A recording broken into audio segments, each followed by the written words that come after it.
ছোট ছোট কাজগুলো যদি আপনারা শিখে রাখেন, আপনাদের কম্পিউটারটা ব্যবহার করা যতটা সহজ হবে ততটা তাড়াতাড়ি অ্যাক্সেস করতে পারবেন।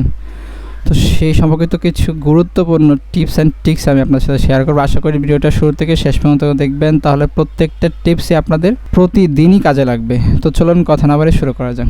প্রথম যে টিপসটা হচ্ছে, আপনারা দেখতে পাচ্ছেন এখানে আমার এরকম পাঁচটা ফাইল ওপেন করা আছে। এখানে ABCDE নামে 5টা ফাইল আছে। এখন দেখেন আমি কিন্তু এই যে এই ফাইলটা যাওয়ার পর যখন নতুন একটা ফাইলে যাব, তখন আবার কি এভাবে আরেকটা ফাইলে ওপেন করতে হয়। তো আমি চাচ্ছি যে এই সবগুলো ফাইলে কি একটা ডেস্কটপ ওপেন হবে, তারপর এখান থেকে আমি দেখে আমার যেটা প্রয়োজন সেটা আমি ওপেন করব। সেক্ষেত্রে আপনারা কী করবেন, কিবোর্ড থেকে উইন্ডোজ বাটন সাথে ট্যাব বাটনে প্রেস করবেন।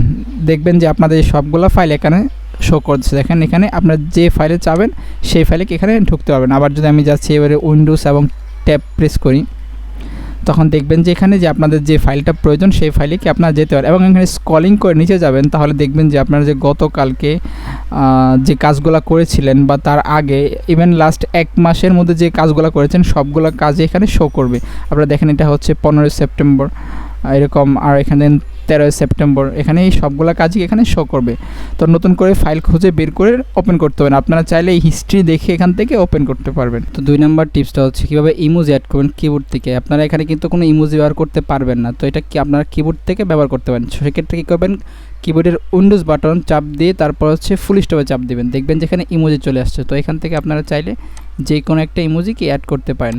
এখানে অসংখ্য ইমোজি আছে, দেখেন এখানে ক্লিক করলে যে এই ইমোজিগুলো এখানে চলে আসছে। অনেক সময় আমাদের লেখার সৌন্দর্যের জন্য আমরা এটা ইউজ করে থাকি। তো 3 নাম্বার যে টিপসটা হচ্ছে যে আমরা অনেক সময় কাজ করতে করতে একটু সময়ের জন্য রেস্টে যাই বা অথবা কম্পিউটার থেকে একটু দূরে সরে যাই, তখন আমি চাচ্ছি না যে আমার এই কাজগুলো কেউ দেখুক বা এরকম কম্পিউটারটা ওপেন করা থাকুক। তো সেক্ষেত্রে আমরা লক করার প্রয়োজন হয়। তো আমরা লক করবো কীভাবে হচ্ছে, কিবোর্ড থেকে উইন্ডোজ বাটন সাথে L বাটন চাপ, সেক্ষেত্রে দেখবেন যে আপনার পিসিটা লক হয়ে গেছে। 4 নাম্বার যে টিপসটা হচ্ছে, আপনারা দেখেন এখানে আমার 4টা ফাইল ওপেন করা আছে। আমার যে C ফাইল থেকে কিছু কপি করে আমি এখানে এই যে B ফাইলে যখন যাই তখন এইভাবে ওপেন করে এইভাবে B ফাইলে গিয়ে তারপর সেখানে পেস্ট করি।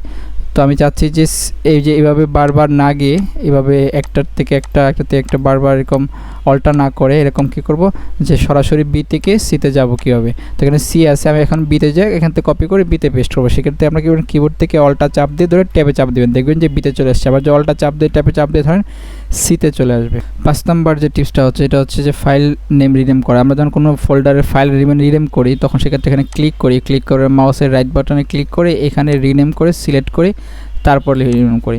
তো আপনারা এখানে যদি এভাবে ক্লিক করেন, ক্লিক করার পর হচ্ছে কিবোর্ড থেকে F2 প্রেস করলে এখানে রিনেমের অপশনটা চলে আসবে।